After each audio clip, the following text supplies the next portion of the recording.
Welcome to Global Tax Talks. I'm Will Morris, and I'm joined today in our Washington studio by Christine Saliba, who is our Global Consumer Markets Tax Leader. Christine, welcome. Thank you. It's great to have you here. There is so much going on in the consumer markets area at the moment, so let's dive straight into the questions. The first question, how do you see the future provision of consumer goods and services evolving, and where do you think that value will really be created by businesses as consumer behavior continues to change? It's a great question. Well, as consumer markets have always operated in an area of a lot of disruption. They need to innovate very quickly to react to consumers' preferences. So that's not something new. That has been there for a very long time. Now they are faced with new challenges. Obviously, global trade is one of them. Right. So they need to operate in an area where global trade is a source of uncertainty. They need to be very agile in their reaction to global trade, in addition to consumer preferences. But they also need to be able to innovate. Right. So innovation will be an area that they will have to lean into a lot more than even before. That is at the time where AI is growing very fast. Right. So in the PwC CEO survey, for example, the latest one, the 29th edition of that, we have seen that AI and the return to AI is the #1 priority for a lot of the CEOs. So there is a lot of investment in AI, but the question is, where is the return? Yep. So they have to use AI in new innovative ways. So they have to use AI to drive top line revenue growth, and they have to use AI to drive cost savings. In the past, they have focused, so a lot of consumer markets companies have done a fantastic job reining in costs. Right. So now they have to continue cost discipline, but the priority will be on the top line growth. And how can they grow in a time where they are faced with all of this uncertainty? Right. Agility and innovation will be the key to that. So let me just ask you a question about AI, because everybody talks about AI all the time, and yet there have been increasing surveys of business executives who say, well, we're not yet realizing exactly the benefits. So what would you see as the top use case for AI in consumer markets that you've seen? Absolutely top line. So thinking about cost savings is not the area that will really drive a lot of value for consumer markets. Okay. It will be AI. Think innovation, think new products, think around faster from design to market. So that speed to market is critical. Consumer markets companies have always had that pressure of how to go to market very quickly. AI can accelerate that and get them there. But also leveraging AI for consumer preference and marketing. So we will see a lot more AI-driven marketing. We will see companies be able to identify who are their customer, their top customer, maybe even pricing with AI to be able to get the most out of every consumer segment. So AI in consumer markets will be really driving top-line growth, whether it's extra revenue or increasing marketing and focus. Okay, great. So let's move on to tax. When we talk about tax, we normally talk about direct tax. It's a terrible habit we have.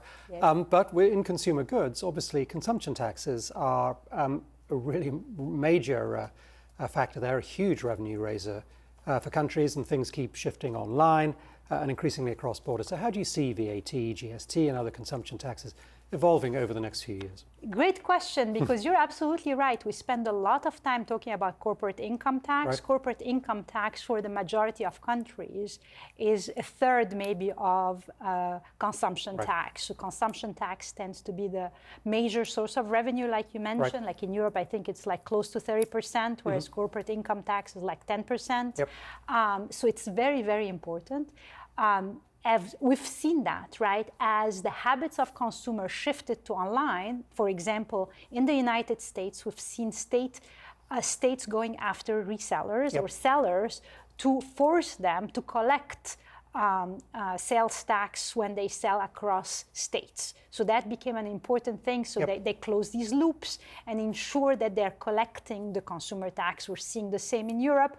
And then with e-invoicing now, there will be a real-time collection of that tax, it's putting the burden on the sellers. So the sellers will have to make sure that they are ready to be able to collect these taxes, remit them, and then show compliance. So it's a lot of pressure on retailers. So burden on the retailers, but who does the tax actually fall on? Who pays, of course, the pays consumer. The tax? There we the go. consumer, similar to tariffs, right? So at the end of the day, there is a lot of consumers are the ultimate payers of all of that. Good. One way or another. Indeed. So, okay, one last question, although not a small one. So after all the disruption from the trade and tariff uncertainty last year in 2025, what do you think consumer products companies can do to make their tax and supply chains more resilient going forward? So the tax team needs to be hand in hand with the rest of the business. So the business needs to react to all of that. So how is the business reacting to all of this? Number one, like we said, agility. They need to be agile. They need to be able to react quickly to the changes in the global tax policies, consumers' preferences, trade, etc. So they need to react quickly to that. Tax needs to be at the table to be able to react quickly to how that would impact the tax burden on the company. So the agility from the business side needs to be met with the agility from the tax team. That's also like the other area that the companies are using to be able to face all of this is diversification. So we will see more and more consumer markets, or across all sectors really, diversifying in new sectors, right? So think about consumer markets working in healthcare.